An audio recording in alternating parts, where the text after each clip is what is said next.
افق اسلامی حکومت کے افق پر کچھ اور مزید عقیدے ابھرے، اعتزال، تجہم، اشاریت، ماتریدیت کے عقائد نے امت میں بڑا اختلاف پیدا کیا اور بہت بڑے فتنے برپا کیے۔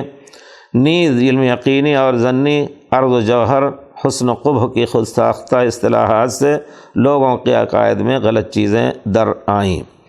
اللہ رب العزت کو پہلے مخلوق سے تشبیہ دی، پھر اپنے ذام میں تشبیہ سے بچنے کے لیے اللہ کریم کو تمام صفات سے عاری اور معطل کیا۔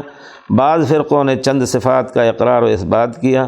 اسی قسم کے دوسرے اور امور کو عقلیات و یقینیات کا حکم دے کر عقیدہ اسلام کی واضح اور علائشوں سے پاک شکل کو مسخ کر دیا۔ وہی عقیدہ جسے عہد نبوی اور عہد صحابہ میں ان پڑھ بدوؤں نے بھی سمجھا اور اس میں کوئی چیز انہیں شبہ کی نظر نہ آئی، فلسفہ کے پرستاروں نے شبہات و شکوک سے اس کے پاک چہرے کو بدنما کر کے رکھ دیا۔ در حقیقت وہی لوگ خیر الناس کہلانے کے مستحق تھے جو اللہ کی طرف سے اور رسول اللہ صلی اللہ علیہ وسلم کی طرف سے آئی ہوئی ہر چیز پر بلا شک و شبہ ایمان لے آئے۔